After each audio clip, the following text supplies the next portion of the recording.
So, first of all, summarize for us how this study was conducted and the main findings. So this was a study that we conducted to try to estimate the total number of patients seriously harmed in the United States. And the essence of the way we did the calculation is that we took population estimates of dangerous diseases. We multiplied that by the error rates for those diseases, and then multiplied that by the risk of harm associated with those errors to get the final number, and added that up across the diseases, extrapolating to all dangerous diseases in the US. This data came from hospitals across the United States, or where did the data come from that you analyzed?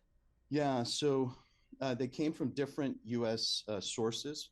So the data on the frequency of vascular events like stroke and heart attack and infections like sepsis and meningitis came from hospital records in the United States through the National Inpatient Sample.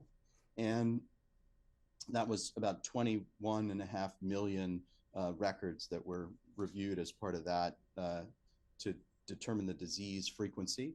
And for cancers, we used the American Cancer Society's registry of cancer cases, which was another 1.5 million cases. And the conclusions that you came to? Well, the conclusion was that a very large number of people are seriously harmed by diagnostic error each year. Close to 800,000 was our best estimate, with some essentially the range of all the different ways in which we did the math was between 500,000 and 1 million. And that, of course, makes this a critically important public health emergency that we really need to deal with promptly.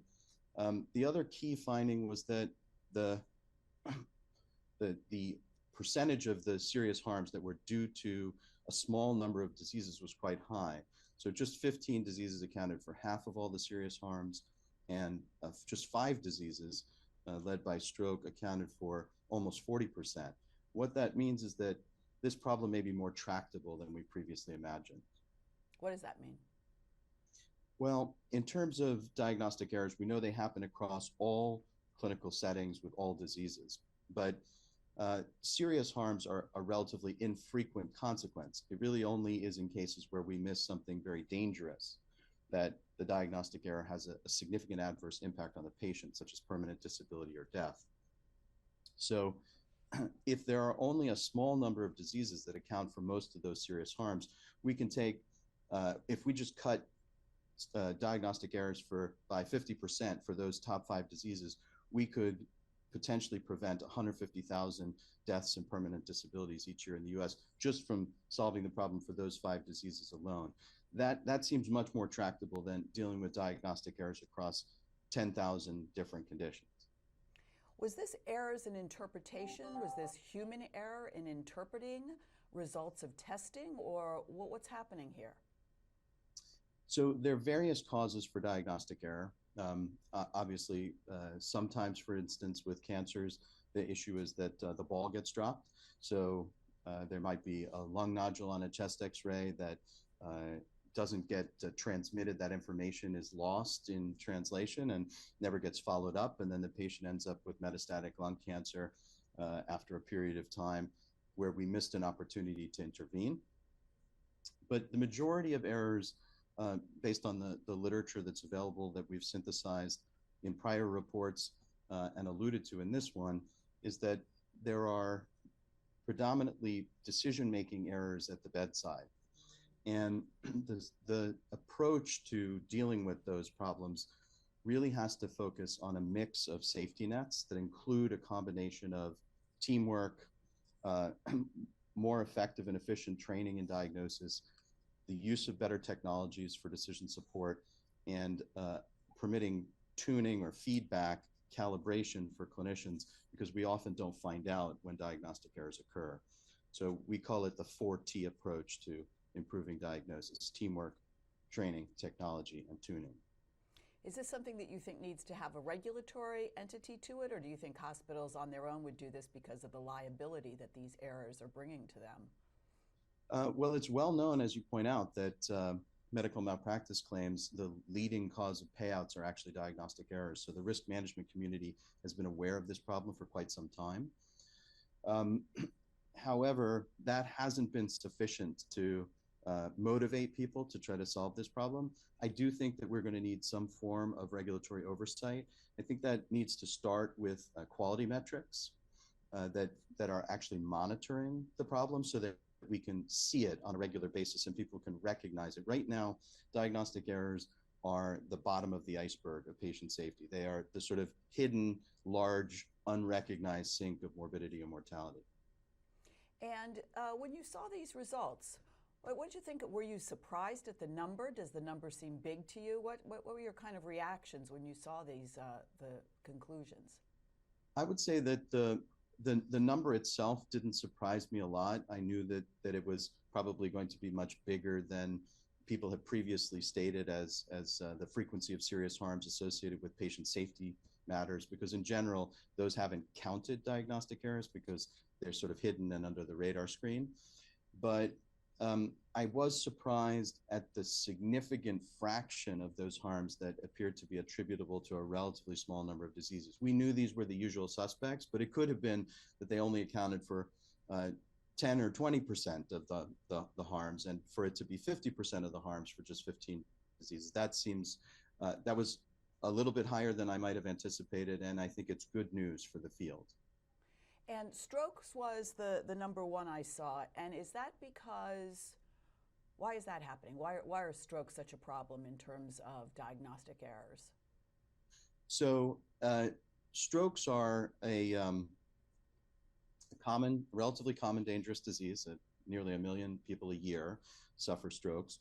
And diagnostic errors are relatively frequent with strokes. About 17 or 18% of strokes get missed at the initial contact. And then harms are not infrequent if we don't intervene quickly. Our best guess is that the reason why strokes are misdiagnosed, 10 times more often than heart attack is that the presentations are more complex and subtler. So for example, we don't miss strokes when somebody's paralyzed on one side and can't talk. When it's obvious, we miss strokes when they're subtle, when they look like something else. So they present with dizziness. That's the biggest risk factor for being missed. When you have a stroke, you have a 14-fold increased risk of a misdiagnosis if that's your initial manifestation, because it looks a lot like inner ear diseases that are much more common. And so differentiating the two requires some subtle interpretation of eye movements at the bedside that isn't really trained in medical school. So we have to build solutions that access specialists and help frontline providers increase their skill level in this area, as well as creating artificial intelligence decision support tools to help people do this work in a semi-automated way, and making sure that people are getting feedback on their performance. I think ultimately we will be able to solve the problem associated with stroke, and we've had good success thus far at Johns Hopkins. There was a quote in the press release about being a public health crisis. Put that in context for us. What would you say? Sure. And well, I think that the critical issue here is that while this isn't like COVID in the sense that it appeared out of nowhere and suddenly a lot of patients were being harmed, this is something that's been going on for some time. It's been so invisible that we need to think about it as a crisis. Imagine if COVID were happening every year for the last 50 years. That's the kind of level of the number of deaths and permanent disabilities that are resulting from diagnostic error, yet we're not giving it that kind of attention. If you look at the federal research funding, for example, on this issue, there's approximately $20 to $30 million invested in research in this area, which is a great improvement from 2016 when it was just 7 million. But at the same time, it's less than we spend on smallpox research, which is 39 million for a disease that was eradicated 50 years ago. And not that smallpox research isn't important. There are many reasons why it is. It's just a sign of how undervalued this issue is. Right. And is there anything patients or families can do to try to protect themselves from these mistakes? Absolutely. So I usually encourage patients to do 3 things. The first is to come prepared to an encounter with the healthcare system. The second is to have ask good questions, and the third is to remain vigilant after they leave. Let me explain each. So the come prepared part means having a simple summary of the timeline of your symptoms and problems in advance of the encounter. Physicians are often extremely busy, have tight schedules, just a few minutes to work through a problem. If you can give them a pre-digested summary, then they don't have to spend all that time getting that information from you, and they can focus on figuring out what's causing the problem. In terms of asking questions, the most crucial question for patients to ask is actually, what's the worst thing this could be, and why isn't it that? So if they've been told that they've got a benign cause of something, they should follow up with trying to get the logic of the clinician. If the clinician refuses to answer that question or gets defensive, they should find a new clinician. They should seek a second opinion. And staying vigilant is critical after you have a healthcare encounter. So when you have a healthcare encounter and you leave and there's some expectation that you're going to get better or you've been given a treatment, sometimes people don't get better, but they assume that the reason why they didn't get better is because the treatment's not working. And they'll sometimes call and say, I need a different medicine or whatever, and it just keeps the diagnosis rolling. But it may actually be that you have the wrong diagnosis rather than the wrong treatment. And that insight is critically important. If patients are not getting better, they need to know that they need to prompt the clinician to say, hey, look, are we sure that this is the right diagnosis? Because sometimes that thought doesn't re-enter the clinician's mind if the focus of the discussion is on the treatment. Good. Anything I missed you want to add?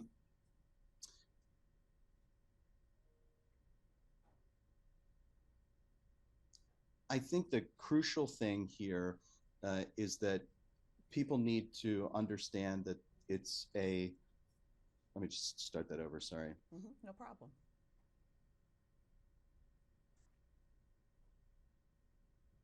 While the numbers that we've shown are quite large, patients need to know that they shouldn't be afraid to seek care in the healthcare system. We showed that if you're just showing up to any doctor's office, your chance of something seriously going wrong is less than 1%, less than 0.1%.